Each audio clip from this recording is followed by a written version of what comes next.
Okay, so hello and welcome back to the Novice Lumberjack, where I have finally got this heaping sack back together. It's not a heaping sack, at least I don't think it is, but it did have a fair amount of problems. So I got the cylinder all ported up. It is the Meteor cylinder, and cut a bunch out of the squish, bunch off the base. Had a little bit of flaking down towards the bottom. I don't think it's going to be a problem, but it might. What else? Oh, crank seal. Crank seal over here on the flywheel side was leaking, so I replaced that. And the clutch had weak springs, and so it wasn't fully disengaging. And so I couldn't ever get it to tune without the chain continuing to spin. So, bunch of things, one right after the other. I have fired it up today, but that was it. I fired it up and shut it off. So this will be my initial tune and test.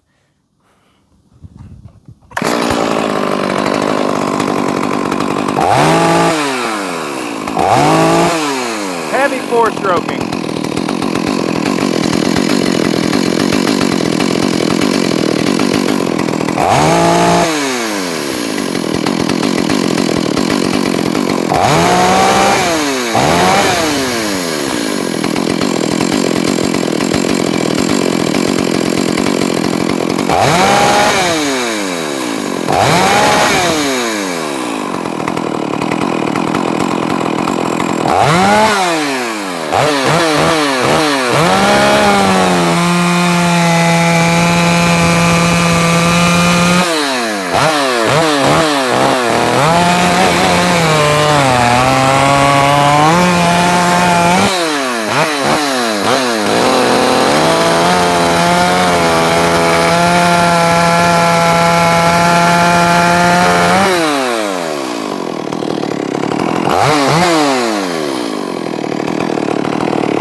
Very slightly heavy on the high side. It's idling perfect, I think, but it's slightly heavy on the high side, slightly fat. We're going to keep it that way. It's a fresh cylinder, and it's going to people that probably have no clue how to how to adjust a carburetor. So let's go over here in the 36, or the big log. Dun dun dun dun dun.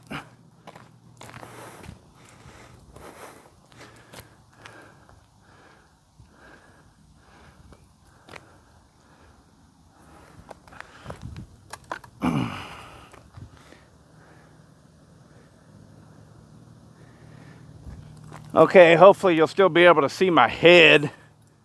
Not that you care, but I don't know, maybe somebody out there does. It just looks right on video, okay? All right. We are oiling good.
Need to stop trying to do that before I bust the case.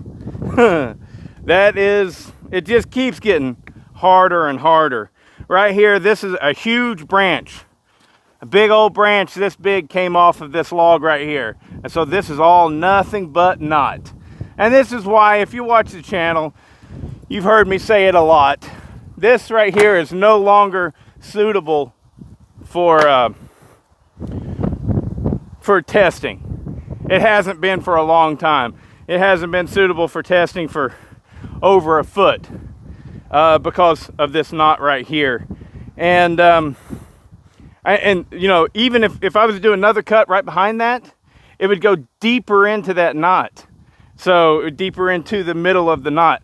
So, but I mean, it does test out a saw well, you know, to see how it's running. It pulled good. I gotta say though, not anything special. I mean, it's got good power, but I'm I've said it about other stuff before, you know, and it's just like, it's still just a chainsaw. That feels like it should feel for ported, what is it, 76 cc, 77 cc, 77 cc. Yeah, that's a 36-inch bar buried in super hard red oak. It's not red oak, this is live oak. No, water oak. This is water oak. And I've said this before too. The name water oak, it gets a lot of people, including myself, confused. We think that it is a softer oak.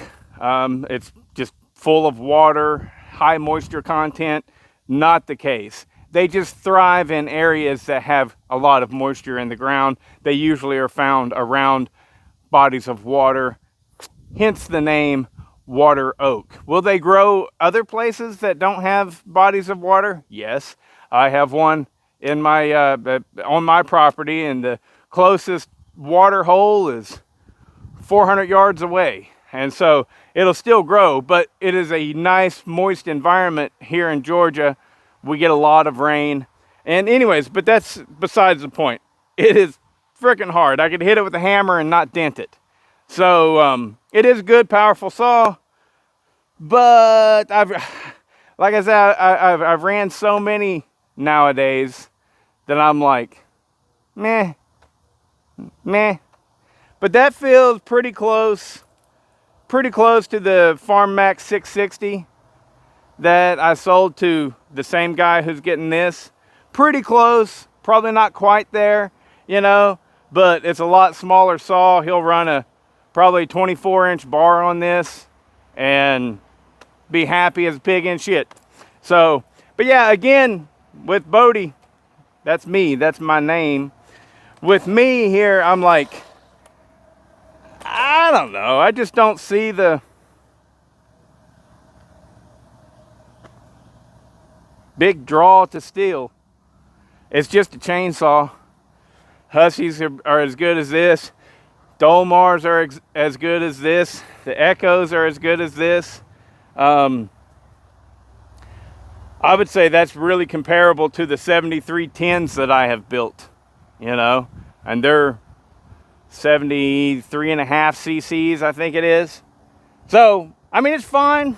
I definitely ain't talking bad about it, not at all. It's just you get to a point, you know, I've ran so many hot saws now that it's hard to delineate between them, you know. Runs good, solid runner.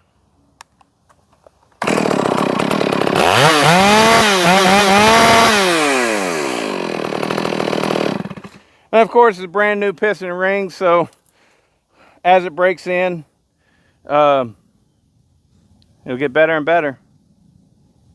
Better and better. Everything runs better whenever it gets broken in a little bit. Not that it runs bad, it runs fine. I just don't like Stihls. Don't like them.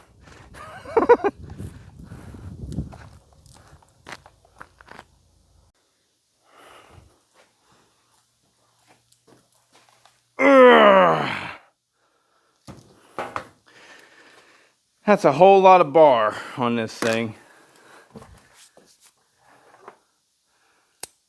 So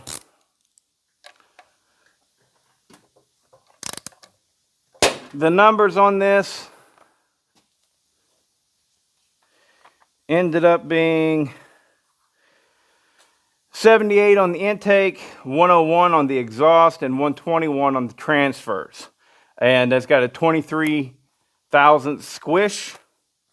And a lot of material was taken out of the squish band. Probably about 30 thousandths. And so you're like, with all that work, it's not blowing my mind. I'm sure it'll blow the owner's mind, because the last time he ran it, it was all stock.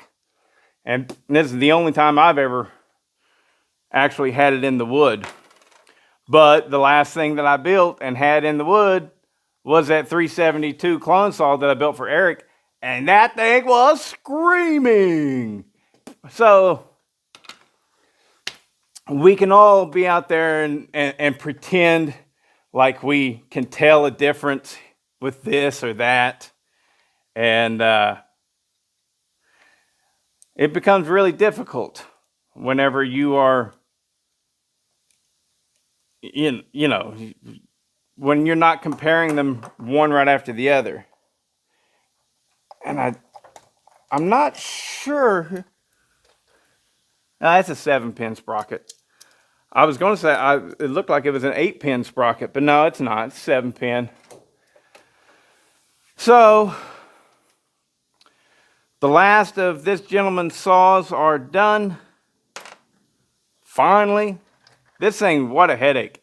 Constantly going back and back to the store looking for more parts and stuff. Like the seals, you know, you're like, oh, it's a 461. They'll have crank seals for that. Nope. So you got to go down there and get the crank seals. And then they say, well, we ain't got them. We have to order them. And you go, all right. And then you go back home. A week later, they call you, oh, yeah, it came in. I put the crank seal on, and I still couldn't get it to idle low enough to stop that clutch from spinning. And so then, yeah, the clutch is clearly bad. And it is. As soon as I pulled it off, I mean, it's very loose, loosey-goosey in there. So the springs are just weak. But so I had to go back, get a clutch. Luckily, they had it in stock. But what are my thoughts on a MS461? This is the second one that I have ran. And the first one had, it was Justin's. It was Justin's. And he watches the channel. He was out here for this get-together. And it had a bark box on it. And my God, was that thing loud. And you know, the sound volume really does something to you. It really does. But then whenever I finally used it in cutting down a tree, I was like, yeah, that's normal. I mean, it runs great. It runs great. But all that piercing, loud sound coming out of it, you think, oh my God, this thing's amazing. But then you actually work it for a little while and you go, it's normal. You know, it's normal. Same thing with this. It's a good, strong, healthy saw. But shoot, man, I've ran so much at this point that it's like just another chainsaw. Unless I'm actually running them side by side, I don't know which one's faster.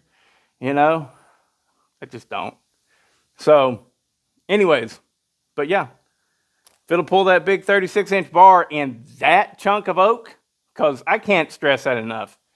That junk is so dry and so hard at this point. It's just, well, this chain is no longer able to send out good big chips of it.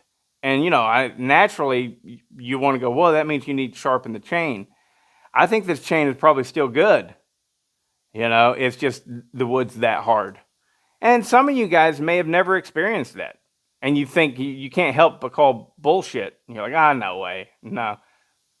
Yeah, it's hard.